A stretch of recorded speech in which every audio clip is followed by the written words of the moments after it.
Hello साथीहरु, स्वागत छ मेरो युट्युब च्यानलमा। मैले आज पहिलो भ्लग बनाउनको लागि सुरुवात गर्दैछु। कस्तो लाग्छ प्रतिक्रिया दिनु होला। र मेरो च्यानलको नाम चाहिँ द 8848 भ्यू भनेर राखेको छु। तपाईहरुले चाहिँ यसलाई चाहिँ सब्स्क्राइब, लाइक, कमेन्ट, शेयर गरिदिनु अनुरोध गर्दछु। र कस्तो छ, केही सुधार्नु पर्ने कुराहरू छन् भने पनि कमेन्टमा चाहिँ कमेन्ट छोडिदिनु अनुरोध गर्दछु। र म हाल चाहिँ साइप्रस बसाइमा छु। साइप्रस बसाइबाट चाहिँ मैले भ्लग बनाउने निधो गरेर यसो सामान्य रूपमा चाहिँ युट्युब च्यानललाई चाहिँ सुरुवात गर्न लागेको छु भन्दा पनि गरेको छु, सुरुवात गरेको छु। हामी चाहिँ नयाँ च्यानललाई चाहिँ त्यति वास्ता नगरेको जस्तो लागिरहेछ। मैले यसो युट्युब फिल्डमा गएर हेर्दाखेरि चाहिँ के छ भने नयाँ च्यानलहरू चाहिँ सानो हुन्छन्, भिडियोहरू त्यति क्वालिटी पनि हुँदैनन्। यसलाई अब दर्शकहरूले, श्रोताबिनहरूले चाहिँ माया साथ सपोर्ट गरिदिनु भयो भने भिडियो पनि क्वालिटी आउला। साथ सपोर्टको आशले केही भिडियोले पनि सन्देशमूलक दिनुपर्ने खालको हुने होला हैन, दिनुपर्ने सोचाइमा चाहिँ हामी भिडियोहरू पनि बनाउँदै जाउँला। के छ त भन्दाखेरि चाहिँ अब यहाँ चाहिँ के नै भ्लग बनाउनु छ न त। अब यहाँको विशेषता भनेको नै बाटो, घरहरू नै, बिल्डिङहरू नै हो। अब एउटा समुद्री किनारले चाहिँ भरिपूर्ण देश हो यो चाहिँ, चारैतर्फबाट चाहिँ समुद्री बोर्डर भएको। र धेरै अग्ला अग्ला डाँडाहरू नभए पनि सामान्य रूप डाँडाहरू चाहिँ देख्न सकिन्छ यसरी समुद्र किनारको छेउछाउमा रहेको बस्ती। र म यही नजिकैको यो गाउँमा बस्छु तथा यहीँ काम गर्छु। यहाँ चाहिँ कस्तो हुन्छ भने सबै बस्ती बसेको ठाउँमा चाहिँ बाटो, खानेपानी सुविधा चाहिँ, बत्तीको सुविधा चाहिँ पुगेको हुँदो रहेछ। र सबैलाई चाहिँ यातायातको पहुँच हुनेछ। र मान्छेहरू यही सब केही अफिसियल रूपमा, बिजनेस ठुल्ठुलो रूपमा चाहिँ बजार क्षेत्रमा चाहिँ छ। र बेलुका वासस्थानको लागि चाहिँ अलिकति हिल एरिया भनौँ न, हिल एरिया, भिलेज एरियामा चाहिँ मान्छेहरू बसोबास गर्न फर्किने, आउने जाने हुन्छ डे टु डे। म आएको चाहिँ झन्डै 14 महिना जस्तो भयो।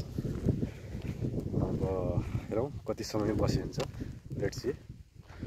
बट मेरो सोचाइ चाहिँ धेरै लामो समय बस्ने छैन। केही आफ्नो पारिवारिक समस्याहरू, आर्थिक व्यवहारहरू मिलाउने, अनि त्यसपछि नेपालमा नै केही गर्नुपर्छ भन्ने मेरो सोचाइ हो। र प्लानिङ पनि मेरो त्यही नै छ। ठिकै छ, अब आइयो 2 साल 3 साल हेरौँ। र आज चाहिँ म यसो आफू बसेको ठाउँभन्दा अलिकति माथि डाँडा हिलतिर यसो हिँड्दै इभिनिङ वाक जाउँ भनेर निस्किएको। आज छुट्टीको दिन पनि सही डाँडाकाँडा हेर्दै, समुद्री किनारहरू, समुद्र हेर्दै हिँडिरहेको छु।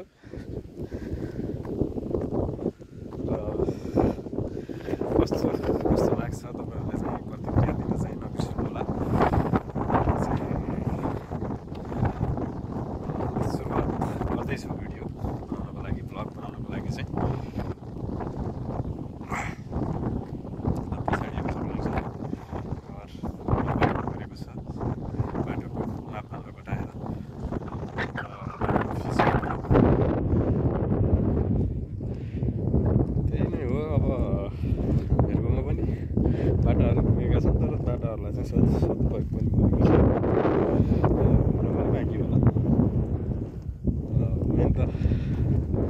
हामीहरूकोमा चाहिँ एउटा नीति नियम अलिकति स्पष्टता नभएको कारणले पनि अलिकति भद्रगोल भएको हो कि जस्तो लाग्छ। अब बिस्तारै सुधार होला भन्ने आशा लाग्छ। सबै नेपालीहरू विदेश गइरहेका छन्। यद्यपि म पनि विदेशमै छु र विदेशबाट केही गर्ने आशा इच्छाका छन् भन्ने आशामा छु। अहिले चाहिँ म अलिकति बस्योभन्दा अलिकति माथिपट्टि आइसकेको छु। यतापट्टि चाहिँ नयाँ बाटो निर्माण हुँदैछ तल जानको लागि चाहिँ, र म चाहिँ यता माथि जाँदैछु।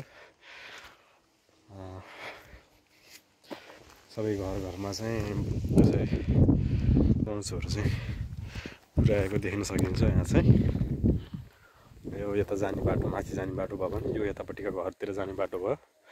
र हामीहरूको भन्दा यता चाहिँ मैले अलिकति फरक के पाएँ भन्नु छ भने, यस्तै भिर पाखामा घर बने तापनि होइन,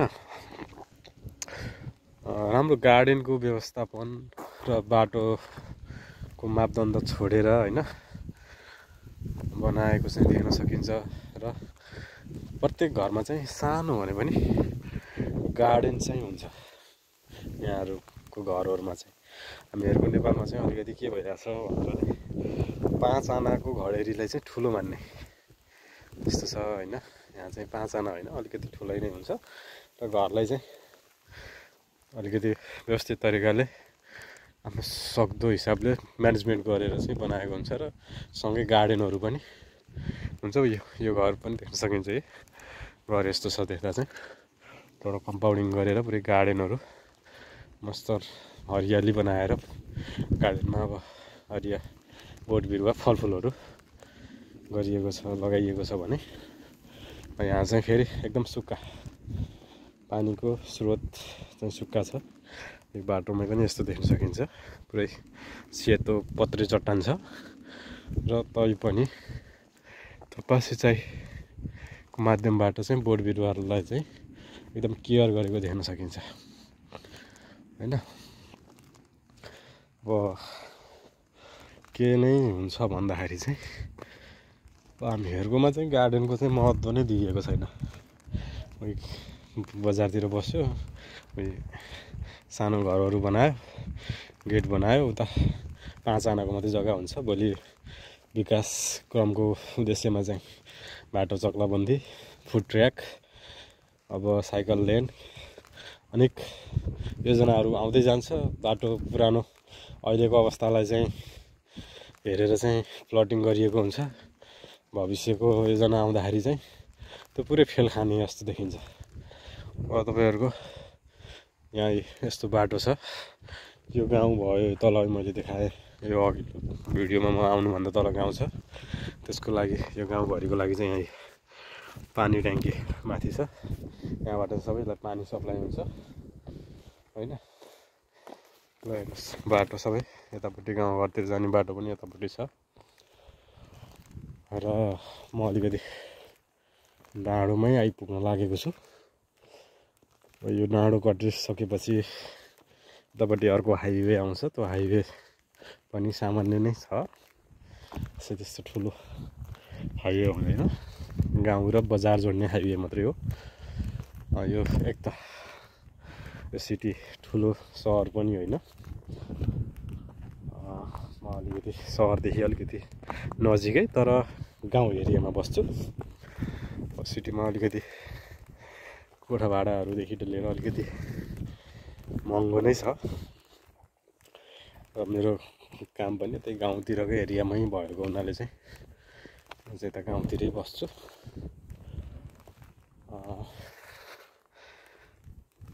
हेरौँ अब मैले सुरुवात गरेको भिडियो कस्तो लाग्छ, भ्लग कस्तो लाग्छ। मैले चाहिँ सामान्य कुराहरूमा चाहिँ कुराकानी गर्दै भ्लग बनाउनको लागि चाहिँ सुरुवात गर्ने जमर्को गरेको छु। सबैले चाहिँ माया गरिदिनु होला, सल्लाह सुझाव दिनु होला होइन। सोल्लाई केही कमेन्टहरूमा मार्फत तपाईँले यो भिडियोमा चाहिँ यस्तो गरेको भए हुन्थ्यो, यस्तो गर्दा चाहिँ तपाईँको भिडियो सुट राम्रो हुन्छ र भिडियोमा चाहिँ प्रसङ्ग उठाउन खोजेको कुरालाई चाहिँ यो प्रसङ्गमा लगिदिएको भए अलिकति सुन्न सुगन्ध हुन्थ्यो कि भन्ने लाग्छ भने तपाईहरुले चाहिँ मलाई चाहिँ सल्लाह सुझावको लागि कमेन्ट गर्न सक्नुहुन्छ र मेरो युट्युब च्यानललाई सब्स्क्राइब लाइक शेयर गर्न नबिर्सिनु होला। अब मैले यसै भिडियो मार्फत चाहिँ के आग्रह गर्न चाहन्छु भने अब भोलि नेपाल फर्किएपछि हाम्रो नेपाली कल्चर ठाउँ विशेष प्रकृतिलाई लिएर चाहिँ मैले भिडियो बनाउने छु भने र हाल चाहिँ म साइप्रसमा भएको हुनाले त्यस्तो खालको भिडियो चाहिँ ल्याउन नसके तापनि म अलिकति यतापट्टि डाँडामा उक्लेर हेर्छु। त्यस्तो भिडियोहरू ल्याउन नसके तापनि म चाहिँ केही न केही कोसिस गर्नेछु हैन, भिडियोहरू ल्याउनको लागि निरन्तर दिनेछु। यतापट्टि यो लिमासोल सिटी एरिया हो, यो अलिकति टाढै देखिन्छ, टाढै छ। यतापट्टि चाहिँ अर्को गाउँ छ, यतापट्टि चाहिँ पार्कलेसिया गाउँ हो। यतापट्टि यो देखिएको चाहिँ यहाँ पानी ट्याङ्की छ हैन। म बसेको चाहिँ यो डाँडाबाट चाहिँ देखिन्छ, अलिकति तलपट्टि बस्छु म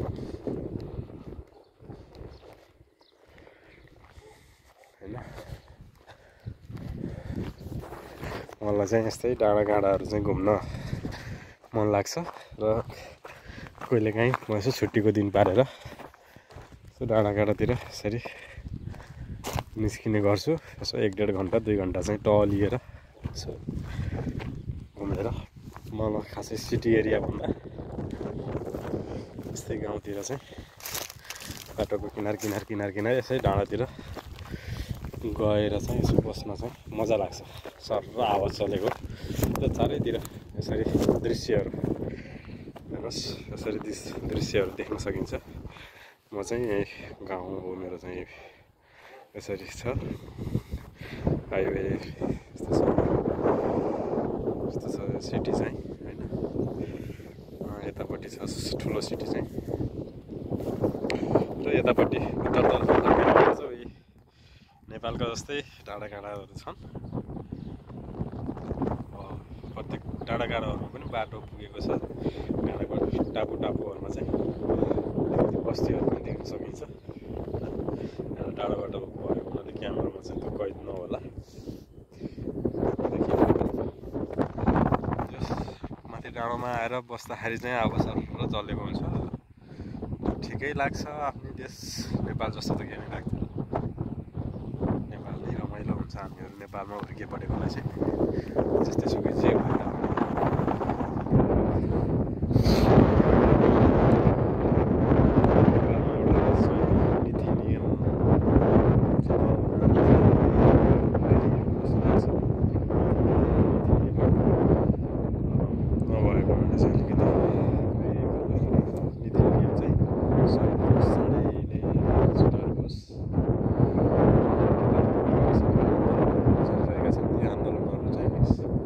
एकीकृत भएर चाहिँ समाधानतर्फ चाहिँ जाउँ हैन।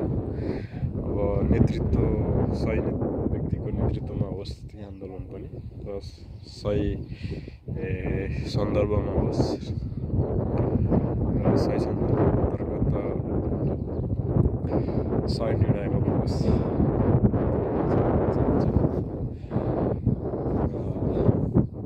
त के नै छ र, भिडियो अलिकति लामो हुनको लागि जस्तो लाग्छ।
सल्लाह सुझावको रूपमा चाहिँ मैले सुरुवाती भिडियोसम्म लिएको छु। सल्लाह सुझाव कमेन्ट गरिदिनु होला, कमेन्टमा गरिदिनु होला। हस्त धन्यवाद।